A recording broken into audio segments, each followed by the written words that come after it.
Pearson joins us now with all the details. Good evening, Hampton.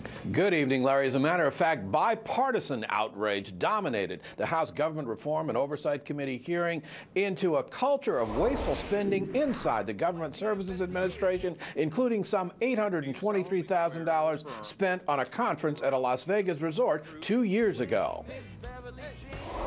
They disregarded one of the most basic tenets of government service. It's not your money. It's the taxpayers' money. Now, GSA Executive Jeffrey Neely, the prime organizer of that Vegas conference, refused to testify, but his former boss, Martha Johnson, was grilled for approving a $9,000 performance bonus for Neely after the initial findings of the Vegas scandal were known to top administrators. And today was the first of 4 congressional hearings this week into the whole GSA scandal. Larry, back over to you. All right, many thanks to Hampton Pearson for that report. Joining us now is California Republican Congressman Darrell Issa. He is the chairman of the Government House Oversight and Reform Committee. First of all, Chairman Issa, thank you on the day of your hearings, the opening hearings on this crazy GSA taxpayer ripoff. Tell me what happens. Your key witness, this guy Jeff Neely, who organized the conference, he takes the fifth, sir. What happens now? Well, what happened for the rest of the hearing is really we learned a lot of what Neely had done. But what we also learned, of course, is that Neely's still a federal employee. It will take perhaps weeks or months to dismiss him, if at all. Foley, the other individual that many people saw giving the awards and making the jokes about Delegate Holmes Norton, is still there, still being paid. But more importantly, what we saw was an administrator who admitted her failures and told us that was why she resigned. We met with the new administrator, acting administrator, and the first thing we did was we said that this is somebody that's got to be confirmed. We can't have just an acting in an agency that needs this much cleanup. The other thing we also learned, which I think is critical, is the White House was informed by one of their political appointees, Mr. Robertson, was informed back in May or early June. So this is something where the White House knew when they knew early on, and 11 months later, they're taking quick action. Can I just follow up on that? Such a key point. So all these videos come out, and everybody's running for cover inside the administration. In fact, Team Obama now tries to blame the Bush administration. Okay. Why do you think they waited 11 months? Did they think they could cover this up?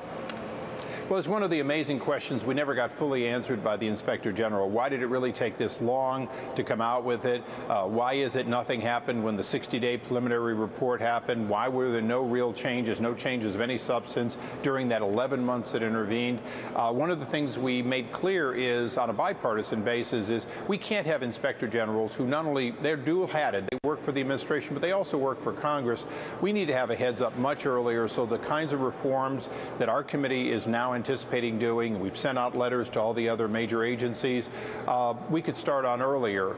Obviously, you know that right now everyone who's thought about a conference anywhere in America is now second-guessing what the expenses are and whether they need that conference, and that's a good thing. That's something that should have happened 3 years ago or maybe many years before that. Well, what I gather, and from your work and get Senator Coburn's work and the other body, conference mania has just spread like wildfire. People talking about Department of Agriculture and HUD, which Mitt Romney said today he might abolish. I mean, people want to hold conferences, but they're spending, freewheeling spending like they're private sector companies, only they're government companies. They're taxpayer companies.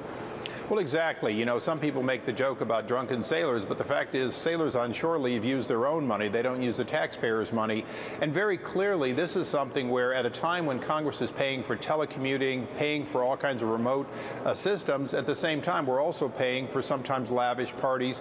And one of the little-known facts that came out in this oversight is we're also paying for executives to go out for ribbon cuttings, even though there are people on the ground.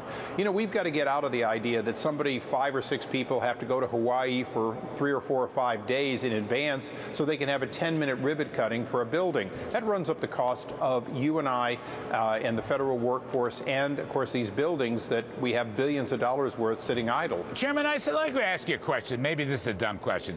Why do we need GSA? I mean, again, you know, Governor Romney's talking about abolishing agencies and so forth. Why do we need GSA? Why can't a real estate management company be run by the private sector? Well, there's many parts to the GSA. One of the things the GSA should do and do well is they do the central bidding for things, whether it's pens and pencils or typewriters or all kinds of things that then can be bought easily off a schedule. We all know in business that we don't bid everything we buy, but if you're as big a purchaser as the federal government, you should bid it initially, get a deep discount, 20, 30, 40%, and then people can buy off that schedule. That system can and should save us a lot of money. But you're absolutely right in one area. The GSA wants to say they manage property well, but often what ends up happening is they simply don't know the true value. There is not a competitive bid early on, and by the time they dispose of a piece of property, it's often demolished. All right, well, you've got a bunch of hearings coming up this week. House Oversight Chairman Darrell Issa, good luck on the hearings. I hope you get to the bottom of it, sir. Thank you. We will.